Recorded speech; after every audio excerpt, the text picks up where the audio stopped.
there's a saying that if the house of your neighbor is burning, then you should take it as if it is your problem, because it is your problem.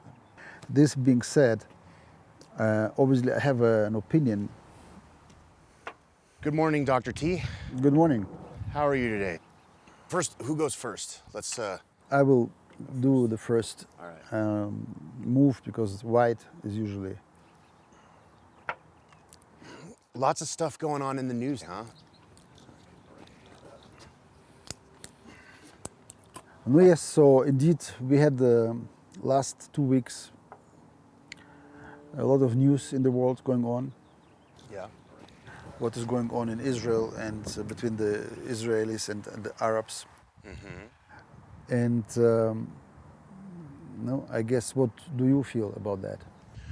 Well, first, I have to preface everything with I'm very uneducated about the entire history because I've never studied it.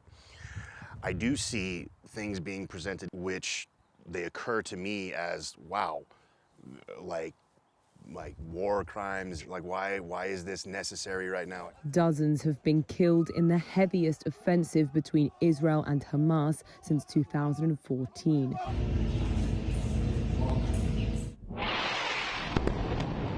Yes, you know, first of all, no one of us is completely objective. We all are embedded in our bodies, in our history, in our genes, in our cultural encirclement. And so it is absolutely also not needed, in my opinion, to pretend that if I have an opinion, to pretend that it is absolutely objectively.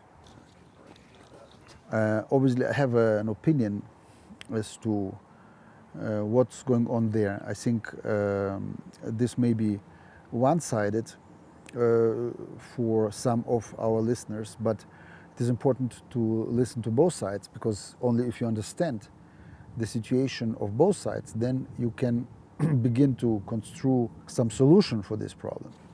Let's look first at the Jewish side.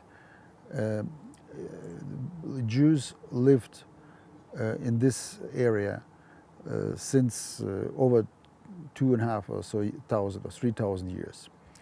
And even when 2,000 years ago the Roman Empire drove the Jews out of this country and Israel disappeared, Jews still continued to live there, also spread all over the world. And then over these times, different people lived there, and also Arab population lived there. And now we have the situation that both people claim a very small piece of land and go and divide this in a way that it is just. That's not so easy.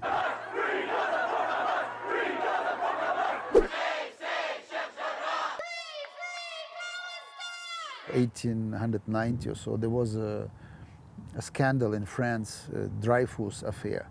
And everybody can look at this Dreyfus up, but in the French army there was an officer and who was accused of doing bad things, and it became evident that it happened because he was Jewish. So it was an anti-Semitic kind of background, and indeed he was not guilty, but due to the constellation of the powers, then they have pursued these claims and accusations. And this is when there was an outspoken person, Theodor Herzl, who organized the first Zionistic Congress. He recognized, I think properly, that in order for the Jews to be safe, it needs to have its own country again. And this was before World War I and before World War II. Anyway, what happened then is, this was end of World War I. The Ottoman Empire disintegrated, and Ottoman Empire controlled over 500 years, I think, the territories of today's Israel and most of the Arab countries which did not exist then. So then United Kingdom took over the administration of these territories. There was a Balfour Declaration. It is a paper where laid out how Israel could, the map, the extent of Israel could be, and based on historical data, most of the territory of Jordan should have been also Israel because of the historical former territories where Jews lived.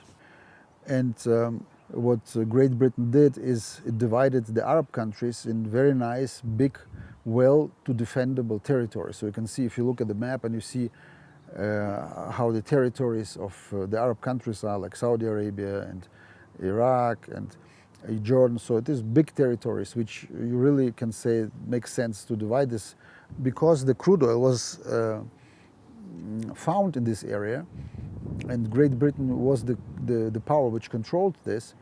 They wanted to be a stable situation there, so they can control the crude oil. Those countries have a clear-cut territories, which strategically and militarily, which is also very important for every country, has defensible borders. Let's say this way, simple. If would be for United Kingdom important to have the Jewish country to be defensible and properly designed, just by topology, they would have designed this differently. Obviously, World War II, so Holocaust occurred. And this was really the final drive, and Israel was established. And you can see how interlocked the countries are. So you don't have like a square or kind of borders with natural appearance. So you have interlocked territories which are divided. So it is one piece here, one piece here. And therefore, it was clear that it is very difficult to defend. And in fact, there are many other facts. For example, that actually neither Great Britain nor USA were very delighted about the establishment of a Jewish state. In any case, fact is that the Red Army has mostly contributed to free the Auschwitz and to defeat Hitler. We know that Hitler was defeated. The motion was to create Israel, and basically only Stalin from the big countries has supported the creation of Israel.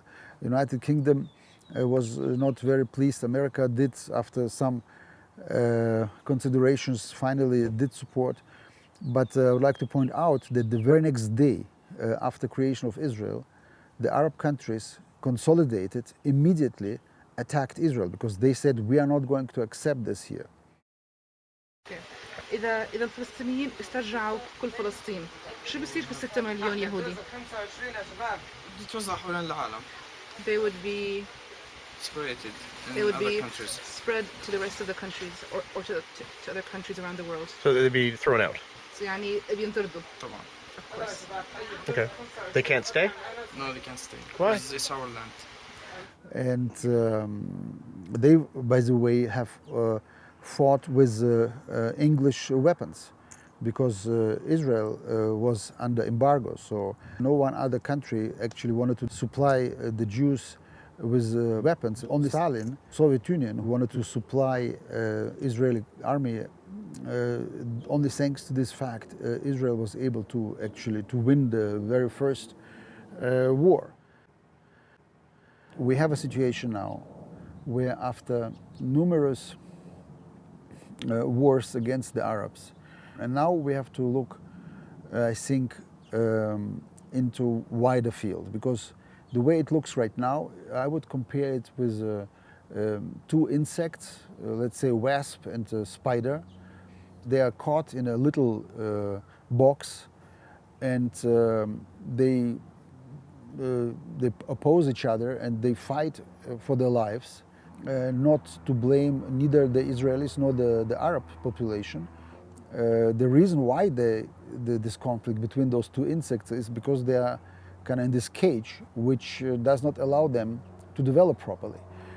Whose turn is it now? It is your turn. Okay. I moved from here to Yeah. here. So basically, this is now the situation. First of all, I would like to talk about the Palestinian people. Okay. What defines actually a nation? What makes a Russian differently from Germans, for example? Okay, so obviously we see different language, different cultural background, different location. I'm sorry, did you move? You did. Yes. From here to here? Yes. Okay. Sorry. Different location and different religion.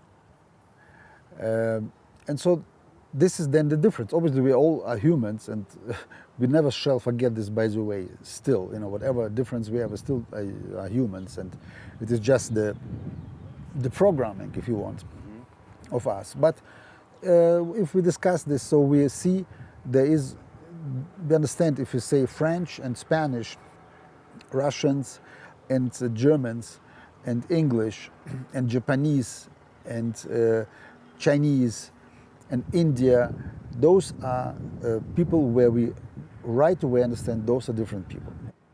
So now if you look at the Palestinian people, so then we can sure say that they lived in the area where the Jews lived, in this area of Palestine or Israel.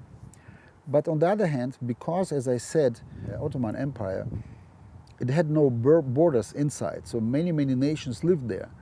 And so the Arab nations, we have in the world 22 Arab countries, 22. All of them have basically the same language, same culture, same religion. And the Palestinians who live today in Gaza, for example, they can, without problems, live in any other of these Arab countries, more or less. Obviously, there are some dialects and cultural differences, but all over, it is, as I say, one big nation.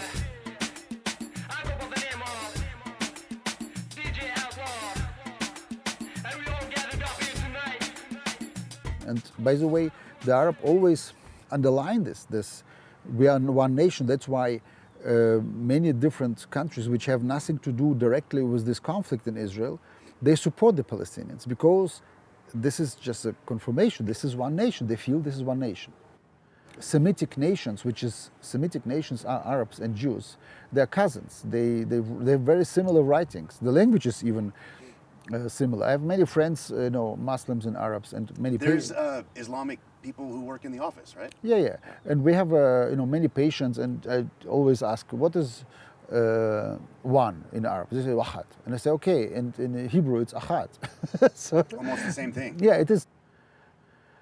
Jews, after having so much plight in their history, because of Holocaust, finally the whole community, the world community, decided, okay, let them have one piece, a land where they can live themselves. And this is the idea of Zionism, and this is the idea of the Jewish state. And now then, however, the Arabs then, in 48, until today, they did not recognize the right of Israel, most of them, not all of them, but most of them, to exist, number one. And they said, we will not create our Palestine till we drive the Jews out from there. Affairs finally exploded into civil war following the UN vote for a partition of Palestine into Jewish and Arab states on November 29, 1947, a solution which the Palestinians and the Arab League refused. And this is the problem. Now, how to solve this? This is right now very popular, that we need two-state solution the way it was planned in 48. And theoretically it is yes. But after so many wars, there is no trust. And even now, the last conflict, which we are talking in 21, just 2 weeks ago. Dozens have been killed in the heaviest offensive between Israel and Hamas since 2014. Or less even, we have seen that not only rockets fell from Gaza, but we have seen that also inside of Israel, where about 20% of Israeli population today are Israeli Arabs. So they have nothing to do with Arabs which live outside of Israel, in Gaza and West Bank or Judea, Samaria. The Arabs in Israel began to basically commit terror acts, and then obviously Also, it was on the other side. Palestinian health authorities say more than 60 children have been killed. I don't know what to do. I'm just 10. I'm just 10. Yes, I agree that those two nations cannot live apparently without endangering Israel's existence, because obviously the Arabs, many of them, did not till now confess that yes, Israel has also right to exist. And the question is now the technical way, how to solve this problem. I would like to show the way I see how it should be solved, in my opinion, in terms of having really solved this in a way that it is long-term, safe for Israel, and also gives the options for the Arab population. And my premise to this idea is, again, that if you ask today who is more entitled to at least to have one state, safe state, where people can live, then it is Israel. The majority of Arabs have a lot of land, and Israel is a small country. Unless the world community understands that and finds a solution how to deal with this, there will be a war till at some point somebody is completely destroyed. And I think this shouldn't be the case. You know, there is enough space for all of them to live in peace. Synagogues have been set on fire and Jewish businesses vandalized by Palestinian Israelis in the city of Lod. While mobs of young, angry Jewish Israelis have been organizing on social media and prowling the streets, targeting Palestinians they find in cars and beating them. In order to understand what is going on, first of all, let's look at the topology and geography, so we understand. Israel is a very small country. It's the size of New Jersey. It is a narrow, long strip, and in its tail, it has, I think, 8 miles. This is number one. Number two, we have to understand that Israel is bordered today, surrounded by Arab countries, by Syria, by Lebanon, by Jordan. It has a little border with Saudi Arabia. So it is for Israel not the problem how this Arab country is called. Either it is Jordan or Palestinians. For Israel, it is the question how it can defend itself, considering the history of wars, and we have just recent one had, with Arabs. And as I say, this I'm just not talking about who is right, who is not. I have nothing with... We're looking at the situation between the two nations. Yes, and I recommend to every person who, let's say, wants to sees this conflict from his side, let's say Palestinian or somebody who is critical of Israel, then I would like him at least to make the attempt to consider that he is in Israel's shoes. So his family, his nation is in Israel's shoes. And the same also on the Israeli side.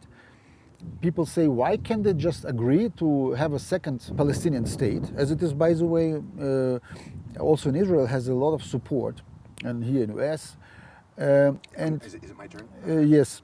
Where did you move? Oh, you moved back. Yes. Okay, yeah. Why then they don't just support the creation of the establishment as it was planned in UN, and just do it? And by the way, I'm also not per se against it, but I'm just explaining what is the problem, why many people do not support this anymore.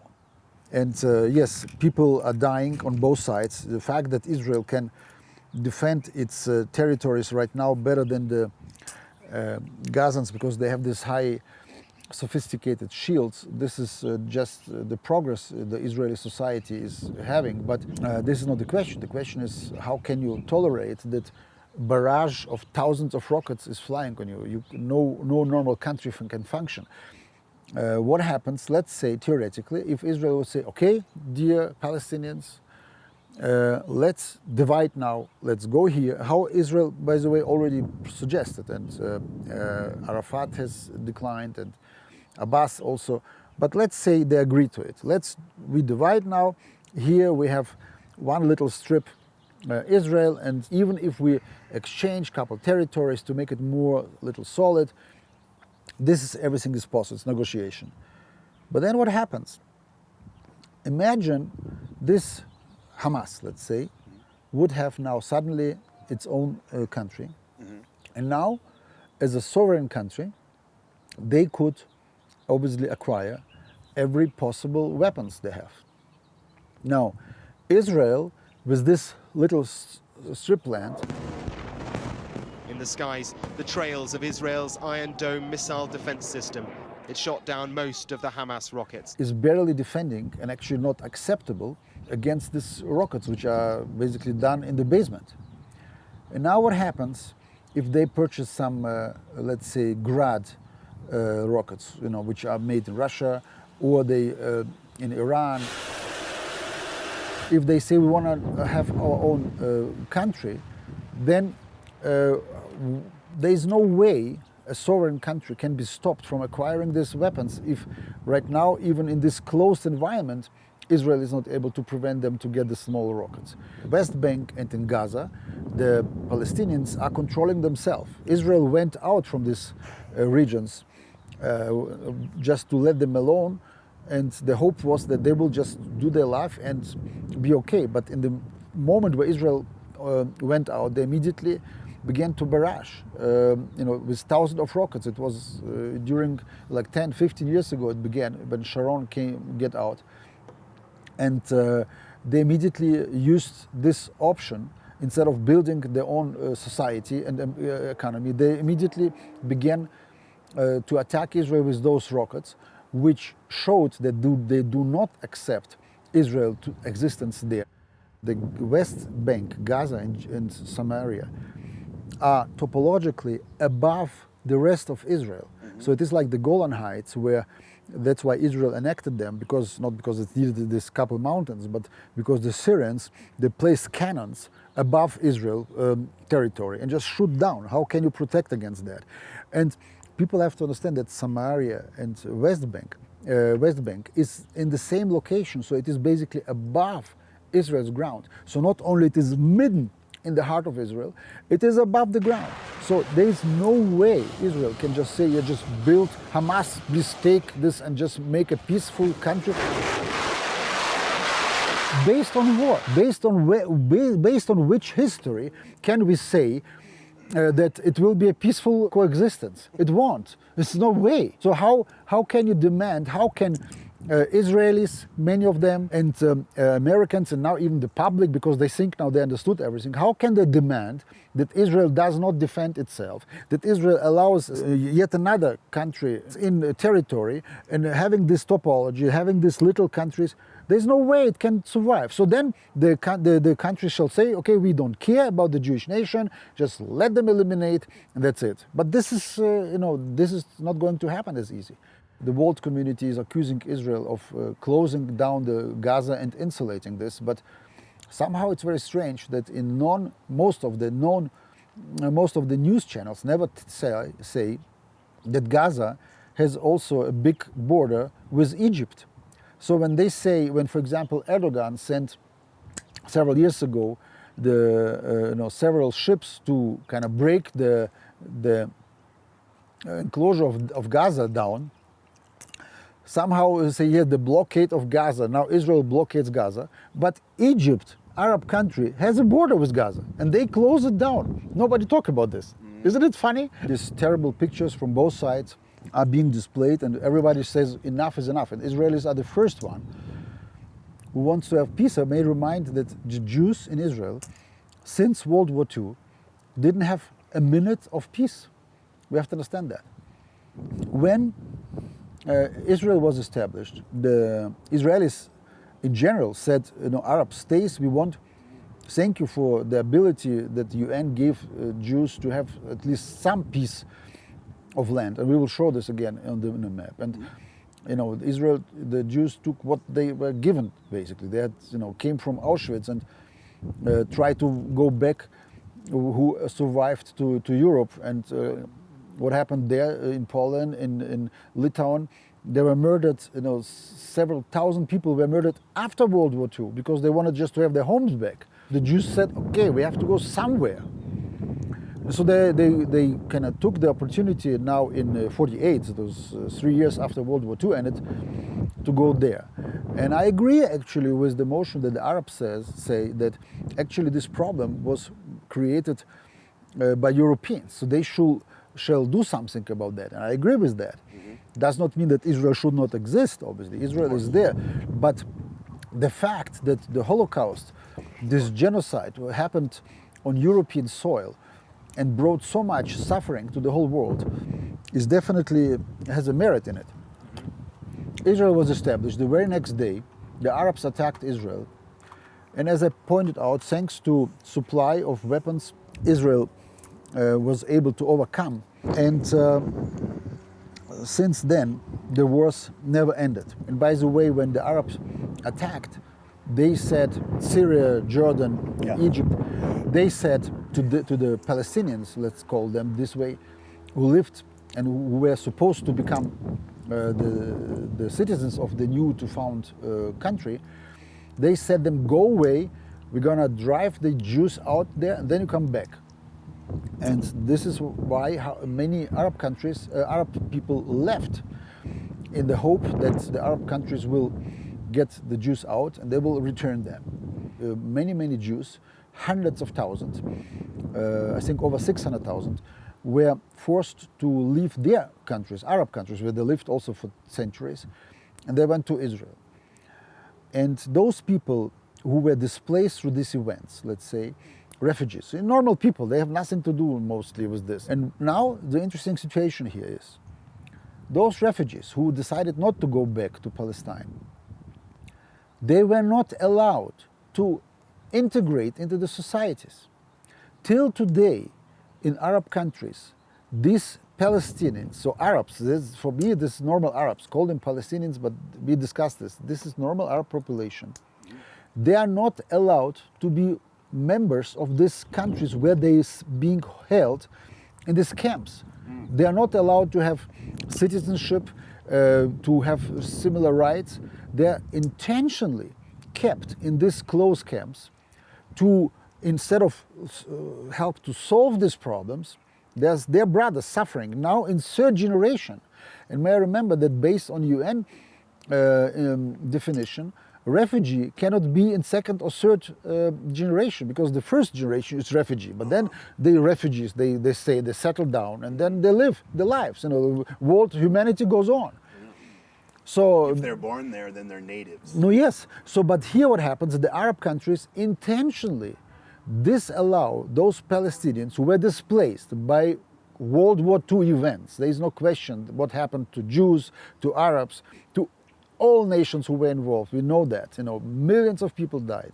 Millions of people were displaced. And this context, which I have just explained, taking in account the refugees problem, taking in account the military aspect that an independent Palestinian state is actually not a problem for Israel, but the problem is that the geography is this way, and then if they become completely sovereign, as I understand they want to be, then no one can prevent them, tell them, hey, don't buy airplanes, don't buy cannons, don't buy multi-rockets launch systems, which no country will withstand.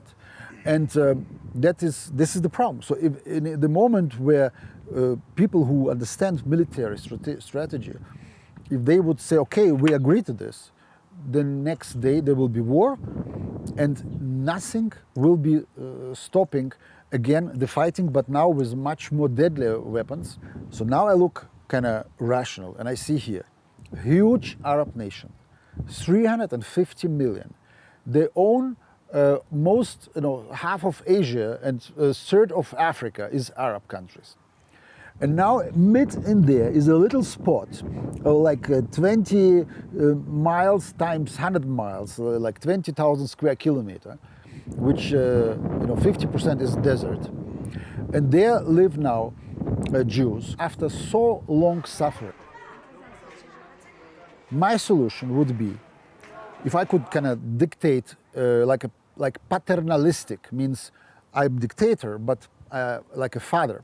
We understand that the Arabs have multiple times, 1,000 times, millions times more resources, more people, more area, more land. And there's a little nation which went through so much suffering over 2,000 years, almost was genocided and eliminated from this world.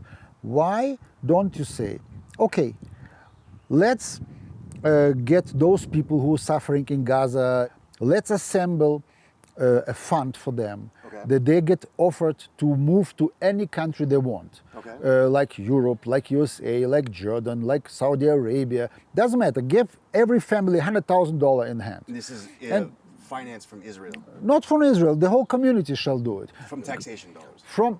They can print it. American can print it. Europe has caused this. This is pennies. We're not talking about what we're talking about. Just assistance money. This is this is a drop in a sea. So forget this money. But get them the option. Get them the rights. Tell them, hi guys, whoever wants to live here, you have perspective. We will support you. We will help you with development. And Israel will be the first to help. By the way, Jordan today, 65% of population are so-called Palestinians. 65.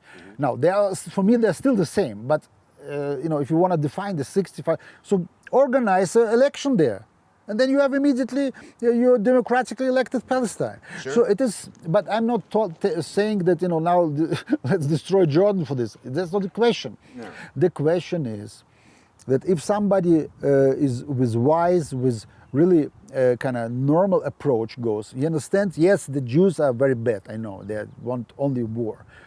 But why? Because they sit on this drop of land and say we just want to live in peace. But how can we, if we have the series of these wars, and now they say create another state which is interlocked here? How are you going to prevent this? This is the next conflict. It's not possible. Now suddenly, not all of them obviously, but we see this coming from violence, but not only demonstrating. This is really violence where they burned synagogues in Israel, where they kill people driving them and with knife, and then obviously have reaction to this.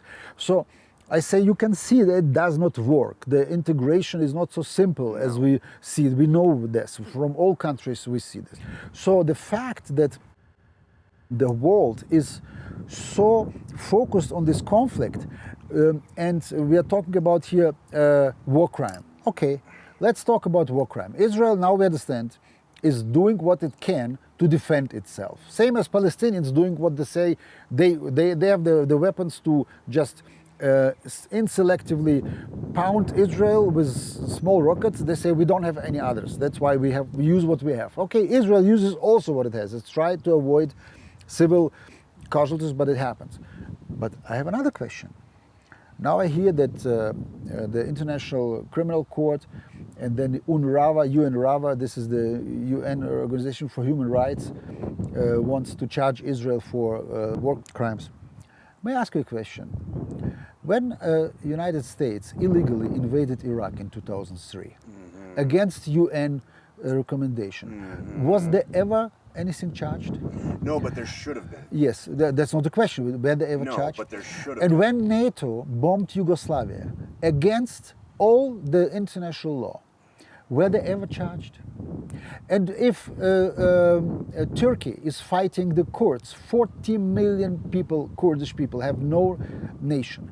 Did I ever hear that any of these organizations, which is always concentrating on Israel, ever voiced that what's happening actually to Kurds? The Arabs have 22 countries, and they can easily go back to wherever they go, actually. If they feel attacked by Israel, then they flee wherever they want and they stay. Where are the Kurds to go? They have no home at all, similar like Jewish were. Did I ever hear anything about this? So my point is that there is a conflict, and justice must be done, in my way, not only justice, but a stable situation.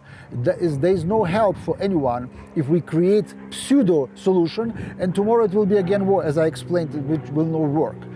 On the other hand, we see that the world is focusing on this specific agenda. If I tell you that the UN full assembly. Is this my turn? Yes. It is? That US. I'm like, it is? You forgot this? Okay, go ahead, sorry. That the US full assembly, has, I think, out of all resolutions they bring, 90% are about Israel. Just let's think about this. 90% about Israel. And now also other countries say we need to regard the UN resolutions, and Israel is not following them, but which country does? Whose turn is it? Yours. Yeah. Did you see that when America, as I say, bombed Yugoslavia, when America invaded Iraq, did you see anywhere sentiments that Americans were attacked or Christians were attacked when they attacked Muslim countries? You know, the Western perspective right now is on Jews and also on Russia is very similar. That's why also many Russians says now we understand the Jews better. What's going right now, this is double standard, and this is what really killing actually really a normal life of nations, because what the Western countries think what they are allowed to do, other countries are not allowed to do. And this is based not on some justification or right, it is based on just because we have the power, we have the medicine, we have the technology, and if you don't do what we want, we will tell the people that you're the bad ones and we're gonna kill you, we're gonna remove your president. Medicine, we have a concept which says informed consent. Okay. What does it mean? Informed consent means if you have a problem as a patient and I propose you a treatment, then I need your consent to allow me to enter your body if you want, to cut you or to pull a tooth if it's a dentistry or to do some surgeries. And the concept of informed consent means that you, to your best possible abilities, have understood what is about, have understood the options you have. So I informed you why I suggest and maybe I'll alternative present you, and then you can choose what you would like to have done. Sure. This is called informed consent. Now I have a question. Okay. We are, in a democracy, electing people who are representing us. Okay. That makes sense, because it's a representative political system where not everybody can solve all the needs it needs. So we delegate to people who are specialists, who are specializing, they are professional. We choose these people. Yes, we elect them, and we entrust us to represent our interests. These people make decisions all the time for us. We are entrusting them. Now my question is the following. If, for example, a politician sends our troops, which are consisted from our children, and we own may be actually also affected, if they send us to a war, and they pretend a different reason for this war, they lie us about the reasons. That is very similar to what I say if I pull a tooth from you, and I tell you a different story. I tell you wrong justification for it, and you allow me to pull the tooth, but then afterwards you find out that I lied to you. I didn't give you the informed consent because I didn't inform you properly. That's a crime, yes. So the question is, if somebody sends our children, makes a decision for us in our names, and begins a war in our name, and he pretends to be it in our best interest, means in the nation's best interest, but it comes out that actually he lied.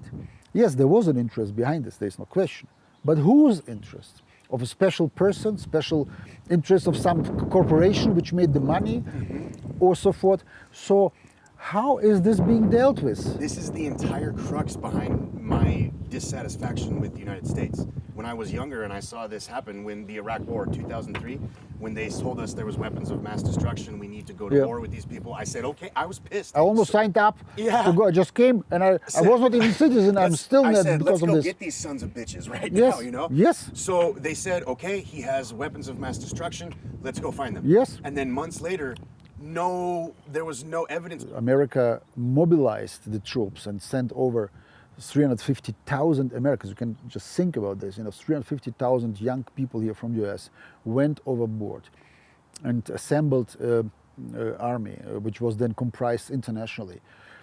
And even Germany sent some troops, and Russia helped. Everybody helped because this September 11 catastrophe.